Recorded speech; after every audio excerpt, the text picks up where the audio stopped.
ഇന്നലെ സംസ്ഥാനത്തെ തദ്ദേശ സ്ഥാപനങ്ങളിൽ നടന്ന സത്യപ്രതിജ്ഞാ ചടങ്ങുകൾ പലയിടത്തും വ്യത്യസ്തമായിരുന്നു. അള്ളാഹുവിന്റെ നാമത്തിൽ സത്യപ്രതിജ്ഞ എടുത്ത ഒരു അംഗത്തെ വീണ്ടും ഈശ്വരനാമത്തിൽ സത്യപ്രതിജ്ഞ ചൊല്ലിച്ച സംഭവം ഇന്നലെയുണ്ടായി. ഇരിട്ടി നഗരസഭയിലെ നരയൻപാറ വാർഡിൽ നിന്ന് വിജയിച്ച SDPI അംഗം പി സീനത്താണ് ആദ്യം അള്ളാഹുവിന്റെ നാമത്തിൽ സത്യപ്രതിജ്ഞ എടുത്തത്. അതിനുശേഷം ഒപ്പിടാൻ വന്ന സമയത്ത് വരണാധികാരി ഇടപെടുകയും സീനത്തിനോട് വീണ്ടും ഈശ്വരനാമത്തിൽ സത്യപ്രതിജ്ഞ എടുക്കാൻ ആവശ്യപ്പെടുകയും ചെയ്തു. വരണാധികാരി പറഞ്ഞത് അതേപോലെ അംഗീകരിച്ച സീനത്ത് വീണ്ടും ഈശ്വരനാമത്തിൽ പ്രതിജ്ഞ എടുത്തു. അതേപോലെ ഇരിട്ടി വാർഡിൽ നിന്ന് വിജയിച്ച മുസ്ലിം ലീഗ് അംഗം VP അബ്ദുൾ റഷീദ് സത്യവാചകത്തിൽ ദൈവനാമത്തിൽ എന്ന് പറഞ്ഞപ്പോൾ അവിടെയും വരണാധികാരി ഇടപെടുകയും ഈശ്വരനാമത്തിൽ എന്ന് മാറ്റി പറയാൻ അദ്ദേഹത്തോട് ആവശ്യപ്പെടുകയും ചെയ്തു. പിന്നീട് സത്യപ്രതിജ്ഞ ചടങ്ങിന് ശേഷം നടന്ന ആദ്യ കൗൺസിൽ യോഗത്തിൽ SDPI അംഗങ്ങളും കോൺഗ്രസ് മുസ്ലിം ലീഗ് അംഗങ്ങളും ഈ വരണാധികാരിയുടെ നടപടിയിൽ പ്രതിഷേധം രേഖപ്പെടുത്തുകയും ചെയ്തു. ചട്ടത്തിൽ ഈശ്വരനാമത്തിൽ എന്ന് പറയുന്നത് കൊണ്ടാണ് വീണ്ടും മാറ്റിച്ചൊല്ലാൻ ആവശ്യപ്പെട്ടതെന്ന് വരണാധികാരി മാധ്യമങ്ങളോട് പറയുകയും ചെയ്തു. ചട്ടത്തിൽ പറഞ്ഞ കാര്യങ്ങൾ അനുസരിക്കാൻ ആവശ്യപ്പെടുക മാത്രമാണ് താൻ ചെയ്തതെന്നും അദ്ദേഹം പറയുന്നു. എന്നാൽ കണ്ണൂർ കോർപ്പറേഷനിൽ BJPയുടെ കൗൺസിലർമാർ സ്വാമി അയ്യപ്പന്റെയും മറ്റ് ഹിന്ദു ദൈവങ്ങളുടെയും പേരിൽ പ്രതിജ്ഞയെടുത്തു. ഒരു കോൺഗ്രസ് കൗൺസിലർ ശ്രീനാരായണ ഗുരുവിന്റെയും പേരിൽ പ്രതിജ്ഞയെടുത്തു. കൊക്കൈൻപാറയിലെ BJP കൗൺസിലർ P മഹേഷാണ്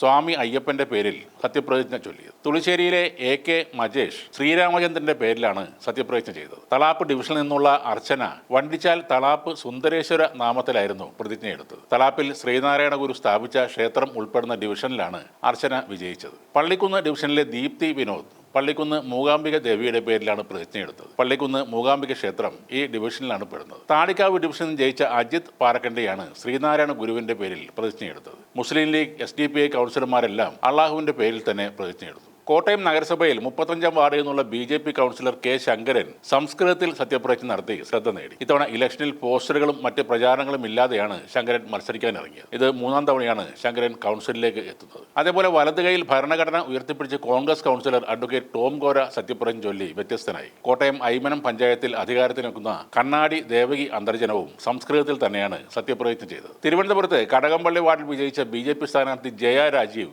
അയ്യപ്പന്റെ നാമത്തിലാണ് സത്യപ്രതിജ്ഞ ചെയ്തത്. ശരണമന്ത്രവും BJP മുദ്രാവാക്യവും വിളിച്ചാണ് ഇവർ സത്യപ്രതിജ്ഞ അവസാനിപ്പിച്ചത്. തിരുവനന്തപുരം കോർപ്പറേഷനിലെ കരമന വാർഡിൽ നിന്ന് വിജയിച്ച BJP സ്ഥാനാർത്ഥി കരമന അജിത്ത് സംസ്കൃതത്തിൽ സത്യപ്രതിജ്ഞ ചെയ്തു. സത്യപ്രതിജ്ഞയ്ക്ക് ശേഷം വന്ദേമാതരം പറഞ്ഞാണ് മുൻ DGPയും ശാസ്തമംഗലത്ത് നിന്നുള്ള കൗൺസിലറുമായ R ശ്രീലേഖ വേദിയിൽ നിന്നും ഇറങ്ങിയത്. അതേപോലെ തിരുവനന്തപുരത്ത് സത്യപ്രതിജ്ഞയ്ക്ക് പിന്നാലെ BJP പ്രവർത്തകർ കോർപ്പറേഷൻ കൗൺസിൽ ഹാളിൽ RSS ഗണഗീതം പാടിയത് തർക്കത്തിന് ഇടയാക്കി. പരമപവിത്രം എന്ന് തുടങ്ങുന്ന ഗാനമാണ് BJP പ്രവർത്തകർ അവിടെ പാടിയത്. ഇവർ ഹാളിൽ വെച്ച് ഭാരതാംബക്ക് ജയ് വിളിക്കുകയും ചെയ്തു.